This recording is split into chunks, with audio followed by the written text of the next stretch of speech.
They say when you get into a car accident, your life flashes before your eyes.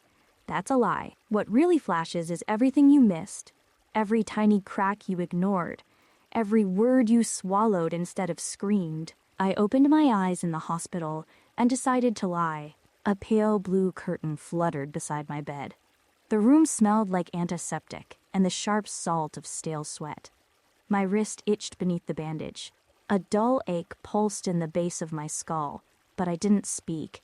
I just stared at the wall clock, ticking off seconds I couldn't remember. When the nurse asked if I knew where I was, I blinked. "No," I whispered. My husband Daniel arrived an hour later. His face was a perfect study in concerned furrowed brow, clenched jaw, wide eyes, like a man in mourning, like a husband who cared. I watched him watch me, and I didn't say I remembered everything, because I did. Every moment leading up to the crash. The smell of rain on concrete, the text message lighting up on Daniel's phone as I reached to change the radio station. The name on the screen, Lena. The way his hand shot out, too fast, too defensive. I remember the way his fingers trembled when I asked, "Who's Lena?"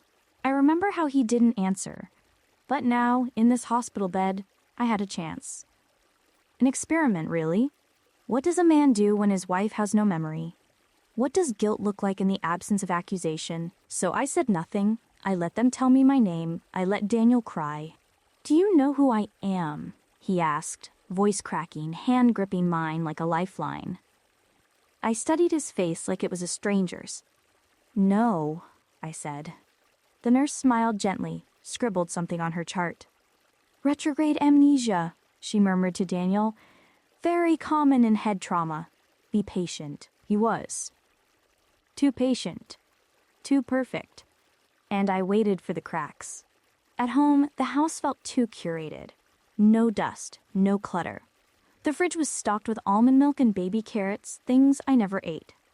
There were fresh flowers on the counter, lilies. My least favorite. Daniel slept on the edge of the bed that first night. I lay still, eyes closed, pretending not to notice how his breathing stayed shallow, like he was afraid of dreaming too loud. The next morning, I asked about Lena. He blinked. "Lena? You got a text from her before the crash." He froze. Just a second. But I saw it.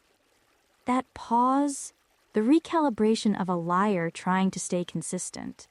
"She's a coworker. She texted me about a meeting." I tilted my head.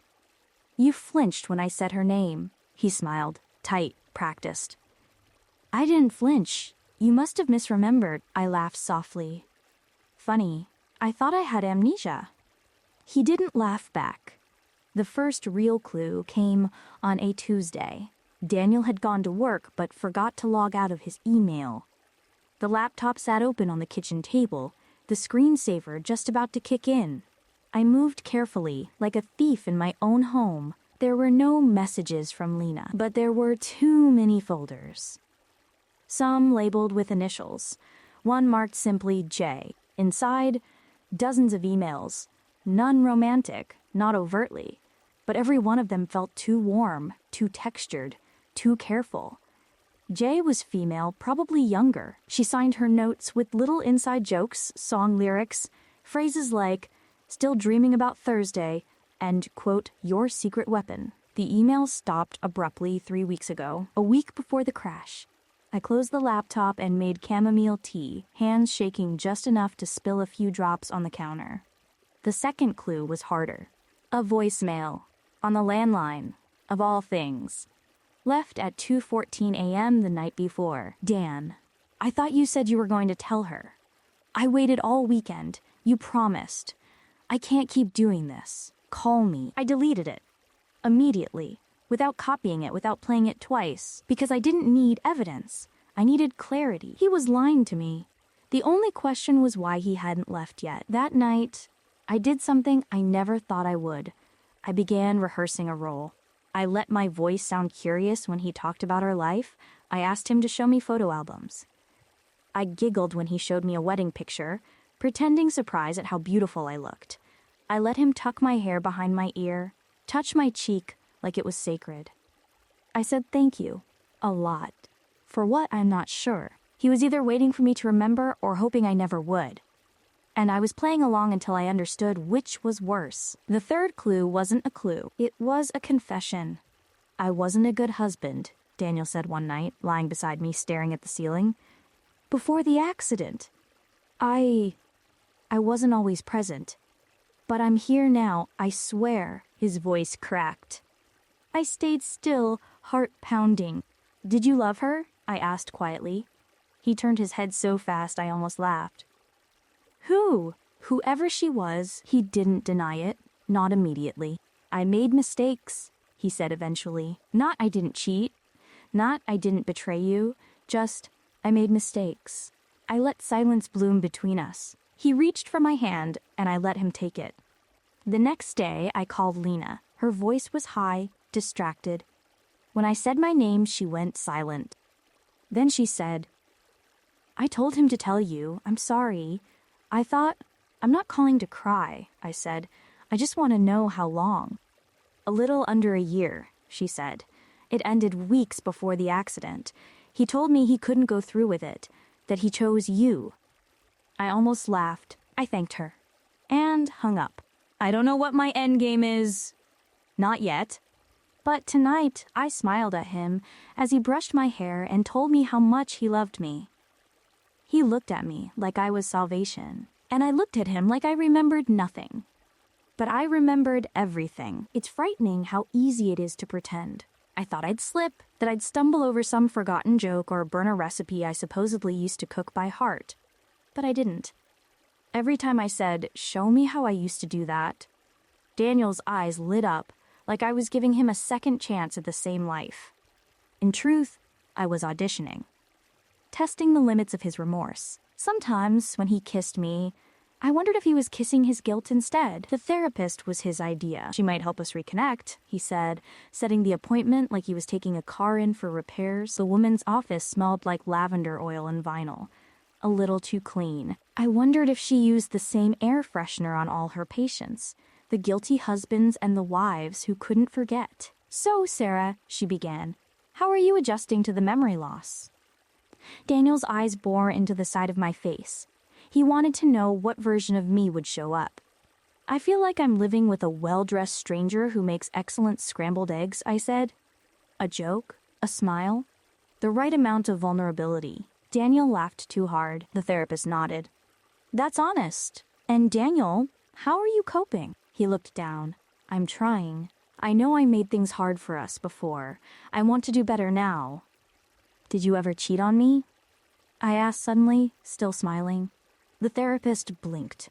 Daniel stared at me. I continued, sipping water, it'd be a convenient time to confess, right?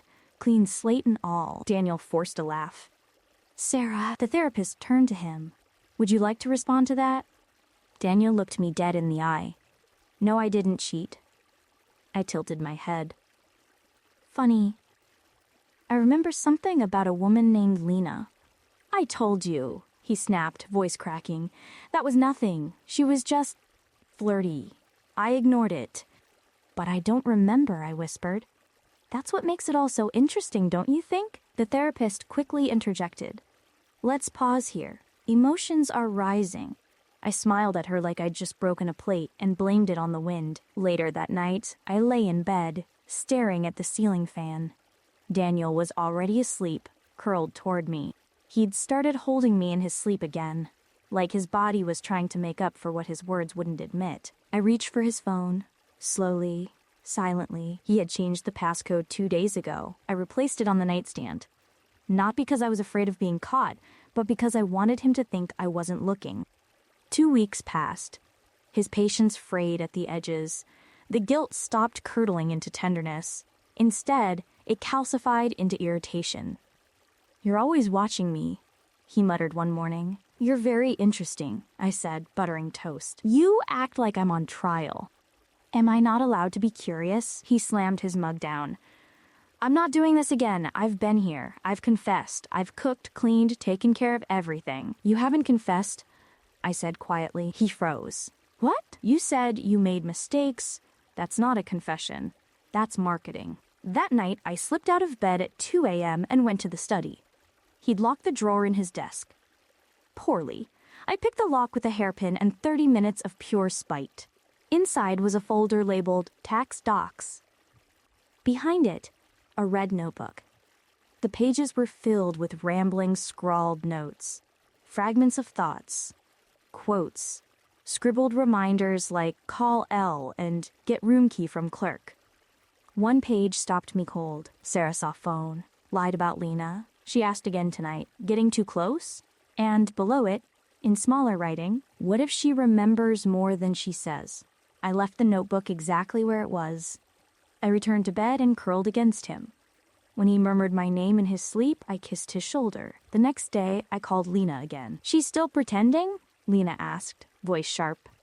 Yes, I said, but I'm done pretending I'm confused. There was silence on the other end.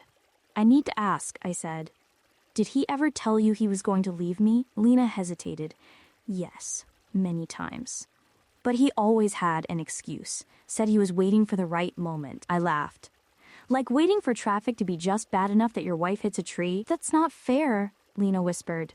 It's not fair that I found out he kept a journal about lying to me, I said. You don't get to call fouls. I didn't know he'd go back to you. He didn't, I said. Not really. That weekend, we went to dinner. His idea again. A new start, he said. Some trendy Italian place with string lights and too loud jazz. He was charming, attentive. The waiter even commented what a sweet couple we were.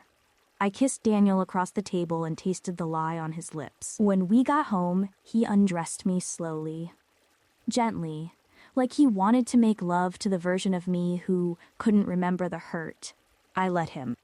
I cried in the shower after, not because it hurt, but because I knew the sex was him trying to fix something with his hands that he wouldn't face with his mouth. And then came the envelope, plain white, no return address, just a hotel logo, Pine Hollow Inn. Inside, a single photograph.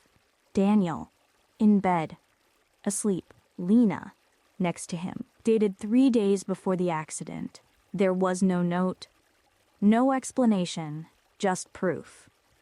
And a choice. I stared at the photo for a long time. I could destroy it, show it to him, leave it on the windshield of his car with a lipstick smear and no explanation. Instead, I tucked it in my purse because the real game wasn't over. It hadn't even started yet. Revenge isn't a single act. It's a temperature. You let it simmer.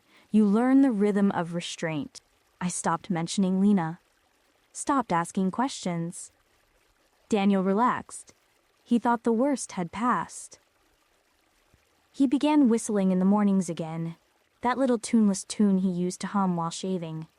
He brought home flowers, sunflowers this time. I hated sunflowers. He used to know that, but now I smiled and put them in a vase by the kitchen window, right where he could see them. I kissed his cheek and asked him how work was. Slow, he said. Everyone's on edge with the new leadership. He was lying. I could feel it in the way his eyes flicked right when he spoke. A man tells truth straight on.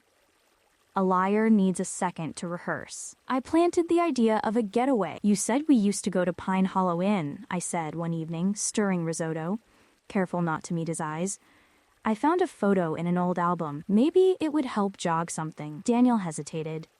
Pine Hollow? Yeah, you and me. That little place in the mountains. He looked nervous, then forced a smile. Sure, let's go. We booked the suite. Same one from the photo. I knew because I matched the headboard from the image to the one on the inn's website. I requested the same room in the reservation notes. The manager obliged without question. He didn't realize I was bringing a ghost with us.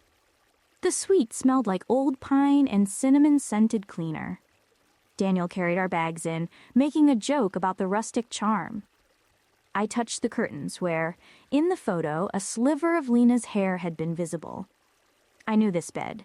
I knew these sheets, even though I had never lain in them until now. You okay? He asked, watching me take it all in. I smiled. It's familiar. He didn't press. Guilt does that.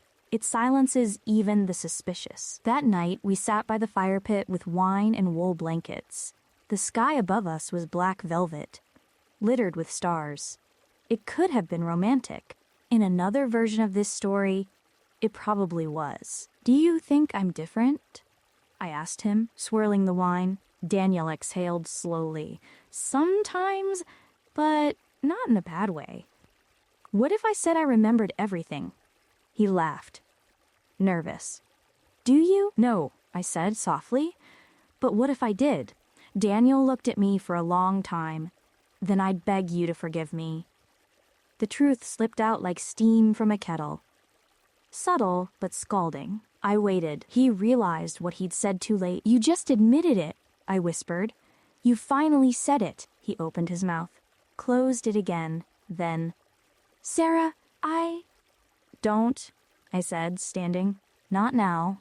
I didn't sleep that night. He did. I stared at the ceiling of the room where he betrayed me. I imagined Lena's laugh echoing off these walls. I imagined her perfume staining the pillowcase. I imagined him whispering the same sweet nothings to her that he fed me now. At 3:12 a.m., I got up, walked barefoot to the front desk.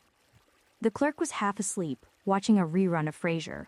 I need to mail something, I said, holding up the envelope with the photo.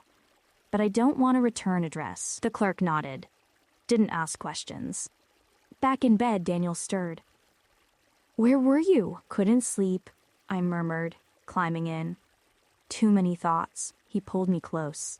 I'm so glad you're still here. I don't deserve you. You really don't, I whispered into his chest. The photo arrived 2 days later. Lena called Daniel. I watched from the hallway, just out of sight, as he took the call. No, he said. She doesn't know. I swear, Lena, don't panic. Pause. No. I don't think she sent it. Why would she? She doesn't. Look, I'll handle it. Another pause? She's different now. Softer. I think it might stay buried. Buried. I held onto that word all day like a thorn under my tongue. I sent a second envelope the next week. To his boss. Inside, the same photo, plus a printout of a company policy on professional misconduct and personal entanglements. Daniel was fired within 48 hours. He came home furious, ranting about betrayal, office politics, corporate hypocrisy. I nodded sympathetically. I'm sure it's just bad timing. He never saw the matching envelope in the recycling bin. Weeks passed. He looked older, tired. His eyes lost their glint. He paced the kitchen. He muttered to himself at night. He started drinking too much wine. I watched it all with the cold detachment of a scientist observing a slow collapse. And still he never confessed completely. Men like him don't. They think shame is enough. They think if they just suffer quietly, they've earned absolution. They never understand that repentance isn't silent. It should scream. One night, he finally said it. Sarah, he said, breaking under the weight of his own secrecy. I need to tell you something. I didn't stop him. I waited. He sat on the couch, hands trembling. It wasn't just one time. Lena and I, it was a year. I told her I loved her. I lied to both of you. I tried to end it, but the damage was already done. I should have told you before the accident. I was afraid. I didn't want to lose you. Why now? I asked. He looked up, eyes wet. Because you've been so good. And I can't stand lying anymore. I leaned forward, kissed his forehead, and whispered, Thank you for finally telling the truth. He smiled. Then I stood up and walked into the bedroom. I packed a bag. He followed me, stunned. What are you doing? I zipped the bag. I wanted to know if you were a liar. Now I know. But I told you. Yes, after I showed you who I could be when I didn't know you were a coward. His face crumpled. You said you didn't want to lose me, I said, slinging the bag over my shoulder.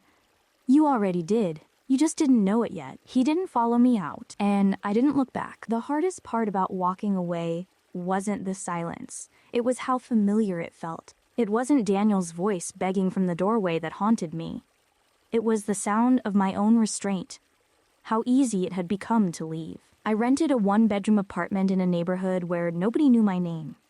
The floors creaked. The faucet dripped. The heating groaned at night like a tired old man. It was perfect. I painted one wall teal, just to feel like I had agency. It dried unevenly, but I didn't care. Every time I looked at that blotchy wall, it reminded me that something imperfect could still be entirely mine. He called every day at first, then every other. The voicemails ranged from desperate to hollow. His voice changed over time, frantic, then wounded, then angry. At some point, he stopped saying "I love you" and started saying "we can fix this." We. I never answered, but I listened. Every single time. Because sometimes you need to hear someone beg to remember who you used to be when you did the begging. 3 weeks after I left, Lena showed up at my door. She looked different, smaller somehow. Her makeup was minimal, her eyes sunken, rimmed with the kind of regret that can't be faked. "I know I shouldn't be here," she said, shifting her weight like she expected me to hit her. "But I needed to see you." I let her in. Not because I forgave her. Because I wanted to look into the eyes of the woman who'd seen the same man and still thought she'd found gold instead of glass. "I didn't know he was lying to both of us," she said. "I believed everything he said. That you were cold. That you didn't touch him anymore. That he stayed for the sake of pity." "I got the photo," she said. "It made me sick. But also, I was grateful." I raised an eyebrow. "Because you reminded me that he wasn't worth any of this." "I always knew," she whispered, "that he wasn't going to leave you. But I wanted to believe I was the exception." "No one ever is," I said. She started crying. Real tears. Shoulders shaking, snot and sobs crying. And I sat there, arms crossed, unmoved. Not because I hated her, but because I remembered being that girl once. The one who thought loving someone meant saving them from their worst self. After she left, I opened my laptop and began writing. Not a journal, not a confession, a story. About a woman who loses her memory and gains clarity. About a man who says all the right things until silence is the only answer left. Daniel stopped calling, but I heard from mutual friends that he'd taken a sabbatical from work. He told people he was going through something, that Sarah needed space, that they were working things out. All lies, again. Only this time, I didn't correct them. Let him stay in that narrative where he was the grieving, repentant husband, and I was the brittle, broken woman who'd wandered off into emotional amnesia. It was the most generous lie I ever gave him. One night, my neighbor's TV played an old romantic movie, the kind where lovers kiss in the rain, and everything broken is fixed by a single apology. I watched from my couch, knees tucked to my chest, wondering how we ever believed that. I thought about how many times I'd told Daniel, "We're okay." How many times he let me say it just to avoid saying anything himself. How many smiles were forged out of guilt instead of joy. Then something strange happened.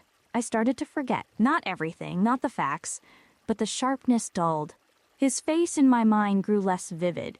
His voice became a faded echo. I couldn't remember the last meal we cooked together or the way he laughed when he was truly surprised. All the little things that had once made him irreplaceable started slipping. It terrified me until I realized this was what healing looked like. Not dramatic, not cinematic, just quiet forgetting. One afternoon, I passed by the Pine Hollow Inn again. I was driving nowhere in particular. Just roaming. The parking lot was half empty. Same creaky sign, same smell of pine. I parked, walked to the front desk, asked for room 207. The clerk blinked. "It's not booked tonight. You want it?"